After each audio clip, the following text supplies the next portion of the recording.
चाणक्य की आवाज news channel पर मैं भानवी मिश्रा।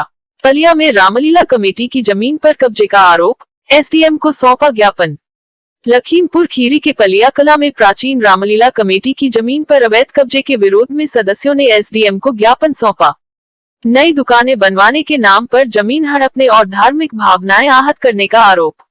निष्पक्ष जांच और निर्माण कार्य पर रोक लगाने की मांग। पलिया लखीमपुर से ब्यूरो चीफ कुलदीप सोनी।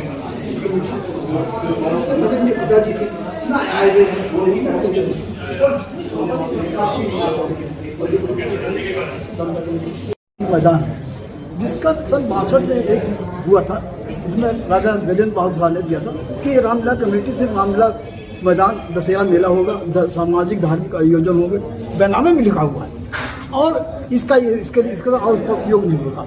लेकिन राजेश कुमार राजा के पिता पहले इस बद्री साहब गुप्ता, इससे पहले चुनाव होते थे, ऑलरेडी चुनाव होते थे, हर लोग हम लोग चुनाव चुनते थे, जनता चुनती थी यहाँ से और जो आता था।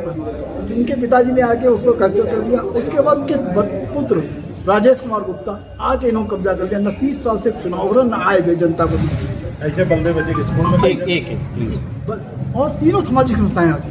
बलदेव इंटर कॉलेज जो बलदेव प्रसाद जी के परिवार का बड़ा योगदान है, जहाँ से हम लोग पढ़े लिखे थे, उसको भी इन्होंने ऐसे कब्जा कर लिया। उनके परिवार का कोई भी सदस्य नहीं और ऐसा चारों तरफ घिरी, ऐसा मालूम पड़ा किले की दीवार बना दी। और यहाँ भी रामलीला कमेटी को अभी राम मंदिर में 3 दुकानें जबरदस्ती तोड़वा के उनको खाली करा के वहाँ पे सिर्फ मैदान चौबूतरा बना दिया। यह ऐसा मनमारी जो ना कोई प्रस्ताव पास करते ना कुछ। मेरा यही गुजारिश है कि इनका आय व्यय जाँच हो जाए और चुनाव कराया जाए और इनके खिलाफ जांच की जाए। अगर दोषी उनके खिलाफ एफआईआर करके इनको फिर जेल भेजा जाए। 23 की डी की जांच। अभी जब हम लोग यहाँ आ रहे थे तो सोशल मीडिया पर एक फोटो और एक कैप्शन के साथ कुछ वायरल है, जिसमें ये कहा जा रहा है कि वहाँ पे बालिका विद्यालय भी है। बालिका विद्यालय है, गेट इसलिए लगवाया गया है क्योंकि लोग वहाँ पे पेशाब के लिए जाते थे और एक फोटो भी चल रहा है। इस पे क्या कहना चाहेंगे? क्या गेट रामलीला भगवान के नाम से लगना चाहिए। पहली बात तो ऊपर खेमकरण लाल गुप्ता का नाम क्यों लिखा गया जब संस्था की जमीन है, रामलीला मैदान है।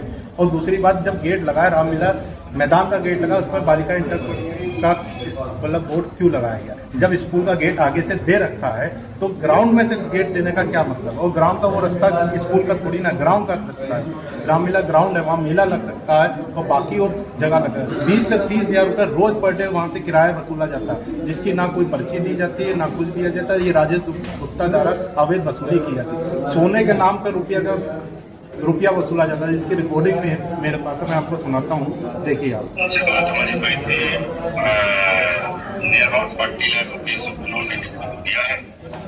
तो उनका एक तारीख में यार डेट देख लो, तो गोल्ड का रेट था उतना सोना मुझे दे दो, मुझे कुछ नहीं बनता। जो दुकानें तोड़वा के बनवाई गई है उसमें कितना चंदा लिया गया है और कितना उसमें खर्चा हुआ है, वो पैसा की रसीद दी गई या नहीं दी गई, बस सब असलियत खुल जाएगी। मांगे हैं और क्या आश्वासन? हमें ये रामलीला ग्राउंड से गेट होना चाहिए और गेट लगे तो रामलीला भगवान के नाम से गेट लगे। ये स्कूल का गेट यहाँ से नहीं रास्ता दिया है। क्या एसडीएम साहब ने क्या कहा? कहा संज्ञान लेंगे, जांच भी करें, जांच करेंगे।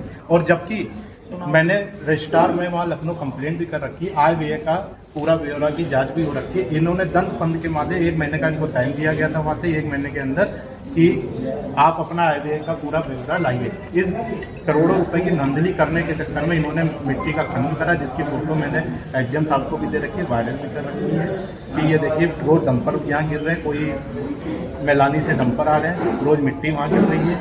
तो मैंने शिकायत करने पे वो डंपर रुके। उसके बाद ये करोड़ों रुपए का घपला करके इतना ये सब कुछ काम करा जाता है। आप लोग जांच की मांग कर रहे हैं? जांच की मांग कर रहे हैं। और सर एक और बात, आज सुबह जब इकट्ठा हो रहे थे लोगों को फोन कर रहे हैं कि किसी की औकात हो, ये गेट पलिया वालों की किसी को गेट रोक के दिखाए, किसकी दम हो। सर ऐसी तानाशाही पलिया वाले नहीं स्टैंड करेंगे। हम खुल के आएंगे और करना पड़ेगा, हम धरना प्रदर्शन भी करेंगे, भूख हड़ताल भी रहेगा, अपनी जान देनी पड़ेगी तो हम इनाम मचाएंगे।